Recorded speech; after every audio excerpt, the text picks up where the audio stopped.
Hello, I'm Damien Barrett. Welcome to Access All Areas. No Gary Lyon today, but I welcome Matthew Lloyd. And Lloydie, as I do, the spotlight once again is focused on the Magpies and Nathan Buckley. It does, unfortunately, Damo. You hate seeing so much pressure come to one man, but it's a Collingwood Football Club. He's out of contract. They've become a 5 and 10 club. They've become a bottom 4 club, Damo. So it's inevitable that if he didn't play finals, he was going to be under pressure. I think they could have survived had they been knocking on the door, but they've become a bottom 4 club, and unfortunately, that should spell the end of him. Yeah, look, we've felt for some time this will play out unless Nathan Buckley himself chooses to go to Eddie Maguire and say, let's bring this forward. This is post-match, and look, these conversations do happen, Lloydie, but you can just tell that this is a very serious conversation going on there between Jeff Walsh, Gary Pert had wandered over, Bill Davern with his back to us, Scott Burns there, Anthony Rocker wanders over, then doesn't want to bar it, but it's a serious time now for him and his footy club. Yeah, it is, because they lose the same way time and time again, and unfortunately we've been saying the same things week after week, that poor skill level, that lack of decision making. We're going to take a look at some of the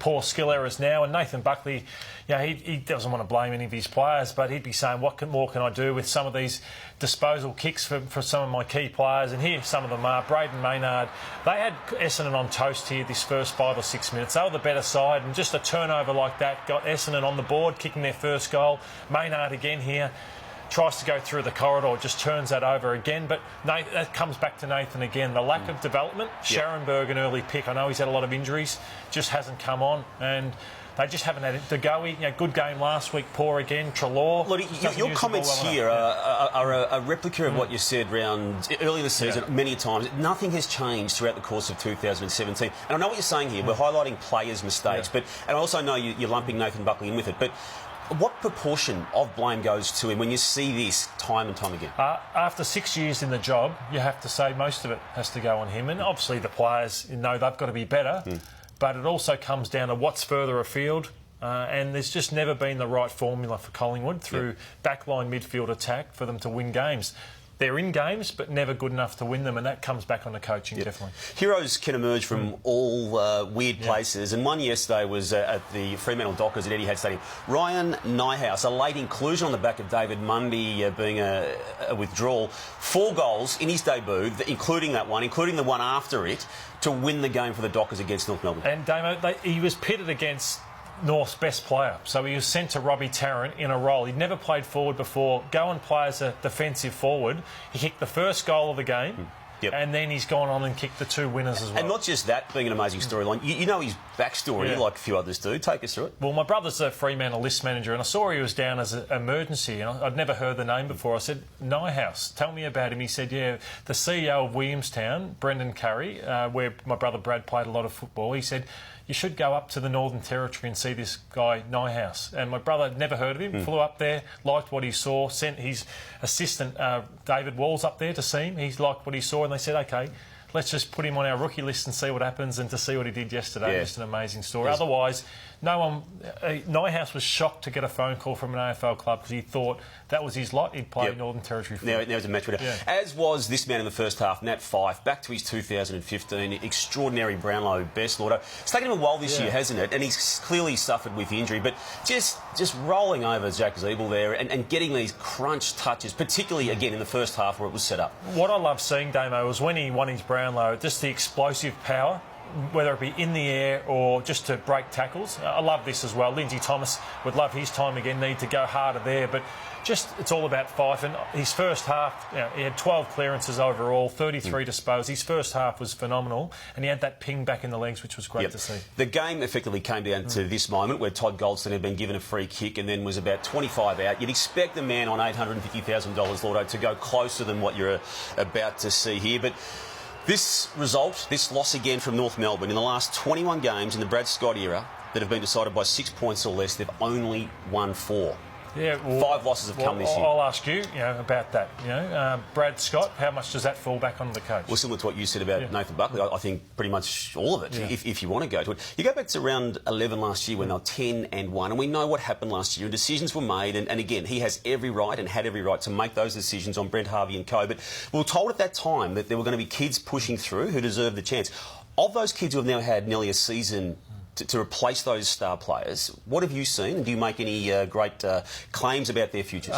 Ben Brown, he's the most exciting thing at North Melbourne. But aside from that, I understand the decisions they made at North Melbourne. But, yeah, there is a mental block at North Melbourne. They just cannot win the close ones. That will fall on Brad Scott. Ziebell's leadership too? Yeah, he's just plodding along, Ziebell. Cunnington's going OK. Goldstein's really fallen backwards. Tarrant's a good player, but not seeing enough from the senior players or probably the kids as well. Melbourne had to bounce back yesterday against Carlton and did really, really well. They've now won 7 of their past 10, and we know what happened the previous week. These are the closing moments, Lotte. You can see the scoreline.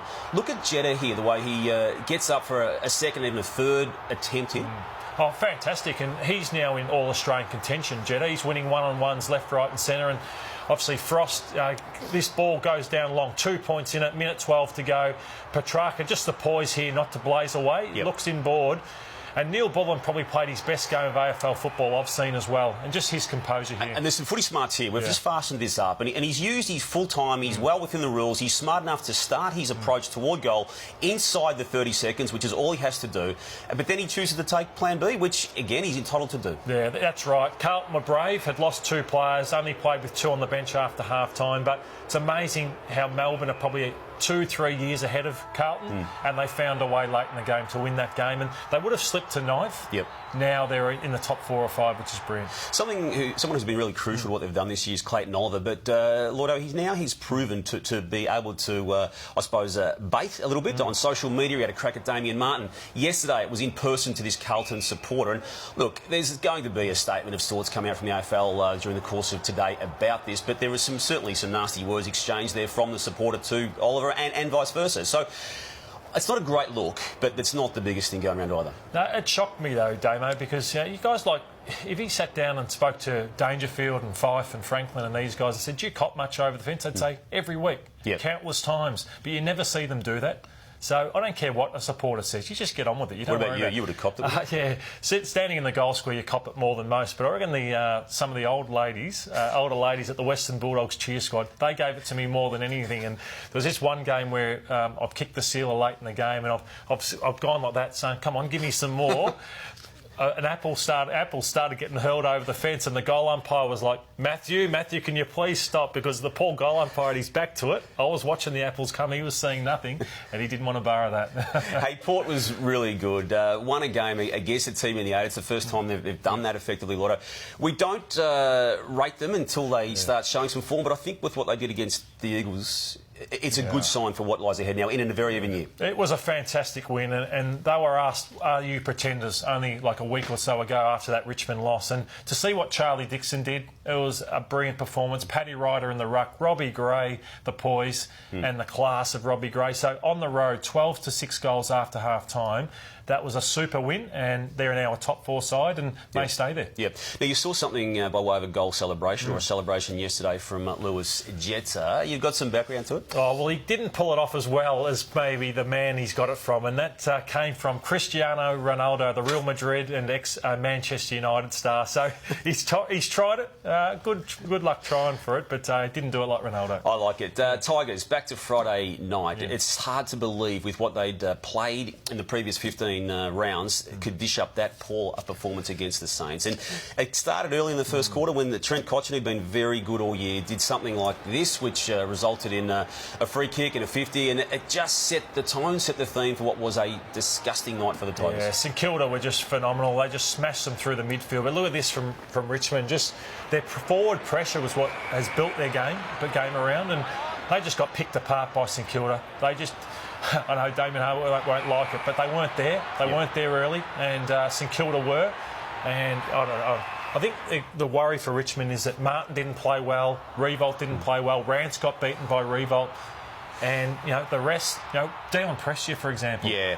All their second-tier players got found. Tell me, do you subscribe to the view that you allow them that performance, or were there signs and moments in that game that worry you for what lies ahead? I think it's such an even season that I'll give them a bad one. I'll just make that one an aberration. Yeah. I don't think, to me, they'll win the premiership this year, Damo, because I just don't think from where they've come from, They can win it, and probably their lack of depth can hurt them. But I've loved what they've done this year. And St Kilda are a good side. They had their down period for 3 or 4 weeks. So I think it's that type of season. The alarm bells have been going at the Western Bulldogs now for some time. Just one win, and albeit that a narrow one against the team second last on the ladder, North Melbourne, in their past 5 games. Lotto, you've been big on them. You've been big on their demise this year. Do you put a line through them, a big black texter through them, despite what they've got left by way of a pretty good fixture?